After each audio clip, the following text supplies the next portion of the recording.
to that point? Well, I don't know if Theo couldn't. I just think that Paul just had fresh legs. Theo spent most of the game pass blocking. Yeah. We didn't do a great job up front, so running with the ball was tough, and Theo handled the ball well in a lot of traffic. But we knew Paul had fresh legs. Told him in the second half, be ready to roll. And at the end of the game, when he squirts out and makes a couple big plays, we can seal the game that way. He still didn't get into the end zone. He's so close on that one play. He must be immune to it or something. I don't know, but kid's been finished on the inside the 1 yard line a couple times on long runs, but he'll find it. So the inability to run the ball, is that more the offensive line and some of the musical chairs that you have been playing this week, or is it a little bit more complicated than that? I don't think it's more complicated than that. I think that we need to do a better job blocking. We do have some young kids, but that's no excuse. College football, you got to make plays. So we'll look at the tape, evaluate it. I know there's a lot of inside pressure, which when that happens, it's a man-on-man, and you got to do your job. And one guy slips up for the play, it's a dead play. So yeah. It wasn't a group thing. I think it was one kid at a time, and those add up. In that second quarter, Jack was really in a rhythm. I think he was like 13 to 14 in that quarter. When he's on, I mean, is there anybody that you've seen that's better than him? When he's on, he's as good as I've seen around here for a long time. That's for sure. I think he's a premier quarterback. We got to do a better job protecting him so he can do it more. But I think that he is a pretty special talent. And then what kind of happened in that third quarter? Was it just protection issues? Did Mary kind of start blitzing a little bit more? I think it goes back to the same thing we're talking about in the run game. There was one guy, one play. It still takes 11 to get the job done. They brought a bunch of pressure, and we didn't handle it well. So it's something we see all the time from our own defense. So we'll have to look at evaluate. But it's the same thing. It's one-on-ones, and if you don't win them, you're going to hit the quarterback. Defense played pretty well there in the second half. I think they had 4 straight 3-and-outs. I mean, how nice is it to see that unit really thrive? Yeah, I think that we had some big plays in the second half too. They got our hands on a couple balls, that kind of stuff, which really sparked us because we were kind of dead there in the water for a while. And Mary had the momentum and was playing well, and we had to find something to get that flipped over, and a couple nice defensive plays, a couple sacks at the right time, and so that helped us build momentum that we lost. In the defensive backfield, I know there were a lot of guys that were out, some guys that were in. I mean, what did you see from them today to kind of gut out a really strong performance? I think they did a nice job. Anthony hasn't played and since the beginning of the year. He hasn't played a snap yet, so he came in the first game and did a nice job. And Ryan Kane played well back there. And Pat Lazar wasn't playing, and Mitch Lunder went out in the game. And you saw Andrew Spencer. You saw how athletic he is. He popped in and took an interception to the house. So you look at the athletic ability, and then Devontae Wilcox didn't play at all. So we'll get him back next week. But so we had kind of a broken piece back there, and I thought they did a nice job. And I know you spoke of that depth at the beginning of the year, and that obviously you needed it really early. Yeah, it showed up today. Depth all over the place showed up, and that's something we've obviously pounded at these guys that the next man has got to get the job done, and today they did.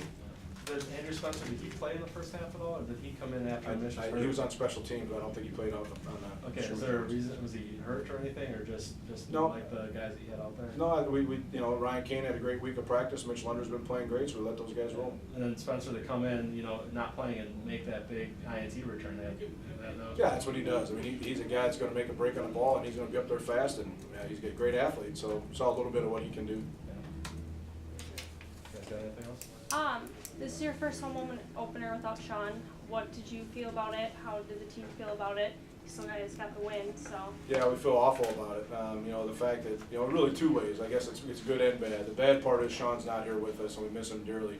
The good thing is we had a chance to celebrate life with his family here today with our team, and it hits you right in the heart. And when you spend some time with their family and their friends that were here, it really makes you feel proud to be part of Winona State and the way we handled that and our players. It was very hard. It was a bit emotional, and I was glad that the way our kids handled it. Paul, you still can't get in the end zone, huh? Yeah.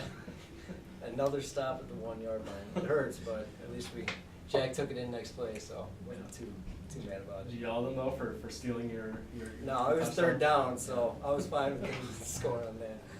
How about coming in and doing what you did? You guys kind of struggled to run the ball a little bit in the second half. Did you feel that you could provide the spark? Yeah, I was just waiting for Coach Sawyer to give me that chance, and I knew when I went in that I had to make a play, do something, get the team spark to fire them up again, so it worked out. you know, Jack, you're on pace to kind of set a school record for passing until Paul came in.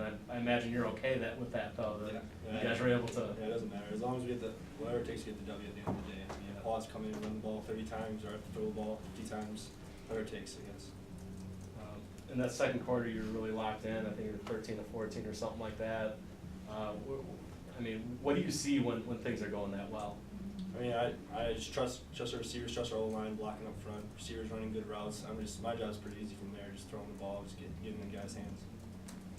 You know, did they make any adjustments in the second half? Did they start bringing a little bit more pressure? Did you guys have protection issues, or what was? Yeah, we had a little protection issues, but we'll look back at film, we'll fix that. They brought a little bit more pressure in the second half.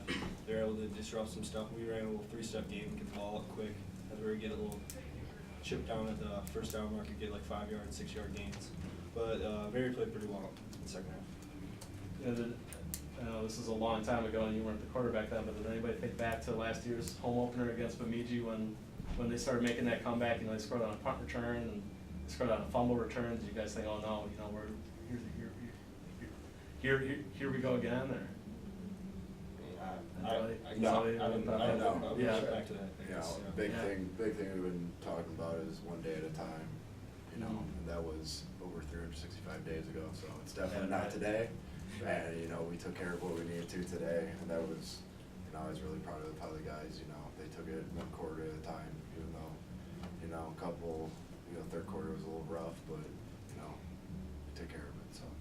You know, that third quarter was rough, but, you know, Larry and Ryan, the defense really played well, you know, 4 straight 3-and-outs. I mean, did you guys know that you had to kind of raise your level a little bit when the offense was sputtering? Yeah, we talked about it in the locker room before coming out, so we kind of have to develop a new mentality since last year, so yeah, we got that going. Yeah, that was definitely a weak spot from last year is kind of, oh no, we're in our own territory.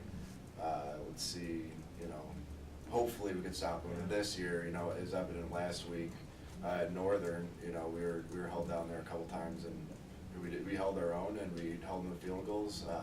I wish we could have done that. I think it was their second, or was that their first touchdown when they were in our territory. But that's something we hang our hat on, and we want to continue getting better at. So. I know, Larry, you had a couple big hits, and you also let the guy know after you hit him that you had a couple big hits. I mean, is that part of that kind of that swagger a little bit, you know, to kind of play with that confidence? It's a new thing I'm trying to do.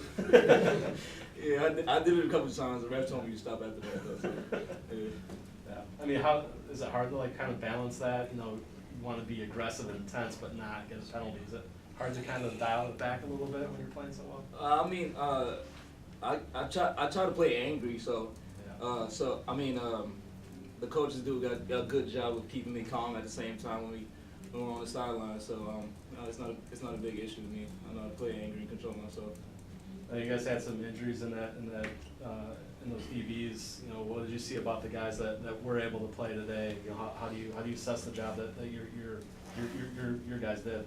We did a good job. We still got some things to work on, obviously, but we'll get everything fixed. And how about Andrew Spencer sitting on the bench most of the game, coming in and getting a pick six? Yeah, I was talking to him right before that happened. I was like, "It's your time. It's time to go," and he did it.